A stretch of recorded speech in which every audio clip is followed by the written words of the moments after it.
انتخابي ل 16 عضو مقابل 3 الأعضاء اللي ممتنعين في التصويت، والنائب 4 النواب اللي هو اسم عبد الله الخليل، ومحمد بوسهمين النائب الثاني، رشيد طرمام النائب الثالث، إجو بن أحمد نائب الرابع. ندوزو للكاتب أحمد اسمه نور الدين طوزيت ونائبه محمد فوكال. المهم ندازو انتخابات ديال المجلس على ما يرام كي بغيناهم. كنشكروا الجميع، كنشكروا جميع الساكنه اللي وضعوا فينا الثقه ديالهم في هذا المجلس هذا. بالنسبه لي انا هذا تكليف ما هو تشريف، وكنشكروا الساكنه ديال بوزكرن عموما.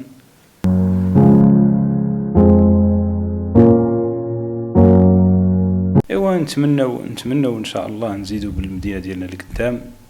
حنا ان شاء الله رانا كليكه اللي جايه ان شاء الله، كليكه اللي هنا متفقين عليها واحد العامين هذه وحنا خدامين باش نديروا كليكه يعني اللي غادي تخدم المدينه وتخدم الصالح العام وتجتهد. والحمد لله رانا بدينا العمل ان شاء الله، بدينا العمل وغادي نبداو ان شاء الله، وعندنا رؤيه جديده على المدينه وغادي نزيدوا بها لقدام، ونتمنوا التوفيق ان شاء الله للاخوان ديالنا.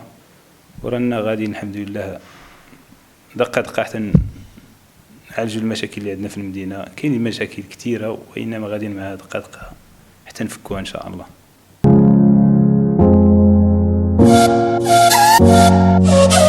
عندنا المشاكل اللي عندنا هي المداخل ديال المدينه بالثلاث، عندنا التهيئه ديالهم ديال الاناره العموميه، وعندنا المشاكل ديال نقول هادشي ديال الازبال وكذا الى اخره، وعندنا يعني اسمها يعني الطبليت والازقه وكذا الى اخره. المهم عندنا واحد المجموعه من المشاكل كتعاني منها المدينه، نطلبوا الله تعالى ما يحشمنا مع الناس وصافي.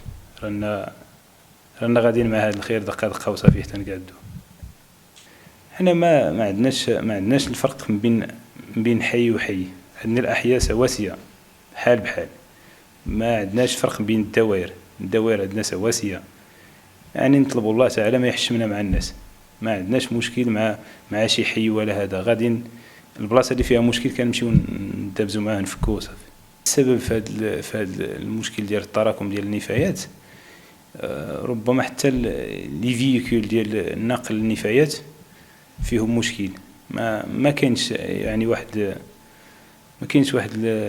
يعني ما يسمى يعني بالشاحنه نقل النفايات. ما كاينش شي كونتيتي اللي غادي تقضي غرض، والاحياء كثار في المدينه، يعني واحد الكاميو ولا جوج ما يقدوش يفكوا مشكل. والحمد لله رانا حاولنا دابا نصلحوا واحد جوج كاميوات كانوا عندنا قدام باش نزيدوهم لهذوك الاخرين اللي كانوا عندنا الى لقينا نفكوا المشكل ديال الزبال. لا اظن واش غادي يكون عندنا شي مشكل اللي غادي يعرقل لنا المسار، لان حنا قبل ما نبداو توكلنا على الله. يعني لا اظن واش غادي يكون عندنا شي مشكل اللي غادي يعرقل لنا المسار ديال التنميه اللي جايين بها حنايا والاخوان ان شاء الله. والحمد لله كلهم كيتفاعلوا خير اننا المجلس ديالنا غادي نزيدوا بالمدينه لقدام.